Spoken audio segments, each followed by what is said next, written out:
नमस्कार, स्वागत है आपका न्यूज टाइम्स टुडे पर और मैं हूं आपके साथ पूजा दुबे। वो कहते हैं ना, मन में लगन हो तो किस्मत बदलते देर नहीं लगती। सफर शुरू कहीं से होता है और पहुंचता कहीं और है। बाड़मेर से विजयी हुए कांग्रेस के उम्मीदवार बेनीवाल की कहानी भी कुछ ऐसी ही है।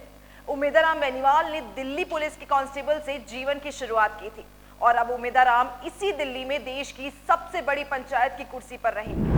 बाड़मेर के पुनियो का तला गांव के निवासी उम्मीदवार बेनीवाल साधारण परिवार से है। बेनीवाल ने खेती और मजदूरी के साथ जीवन की शुरुआत की। उसके बाद 1995 में बेनीवाल सरकारी नौकरी में दिल्ली पुलिस में कांस्टेबल लगे और करीब 10 सालों तक सेवा दी। खास बात यह है कि बेनीवाल दिल्ली में संसद मार्ग पर अपनी सेवा देते थे, जहां पर सांसदों का आना जाना लगा रहता था। उम्मीदवार का इस दिल्ली की इस नौकरी में मन नहीं लगा तो इसके बाद वो हैंडीक्राफ्ट का व्यापार करने लगे और उससे उनकी आमदनी होने लगी। उम्मीदवार की राजनीति जीवन की शुरुआत ग्राम पंचायत के चुनावों से हुई, जब उनकी पत्नी पुष्पा ग्राम पंचायत के चुनाव में सरपंच बनी। इसके बाद बेनीवाल पूरी तरह राजनीति में आ गए थे और 2018 और 2023 में उन्होंने आरएलपी से विधायक का चुनाव लड़ा, लेकिन जीत नहीं पाई। इसके बाद बेनीवाल की किस्मत चमकी जब वो आरएलपी छोड़कर कांग्रेस में आए और उन्होंने संसद तक का सफर तय किया।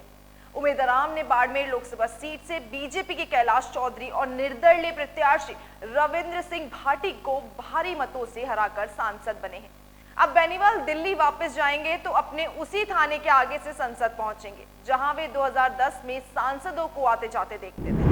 उम्मीदवार कहते हैं कि दिल्ली छोड़कर आया था, दिल्ली ने फिर बुला लिया। ये संयोग है और इस तरह ही उम्मीदवार ने दिल्ली कांस्टेबल से संसद तक का सफर तय किया। ऐसे वीडियोस देखने के लिए सब्सक्राइब करें न्यूज टाइम्स टुडे को और जुड़े रहिए हमारे साथ।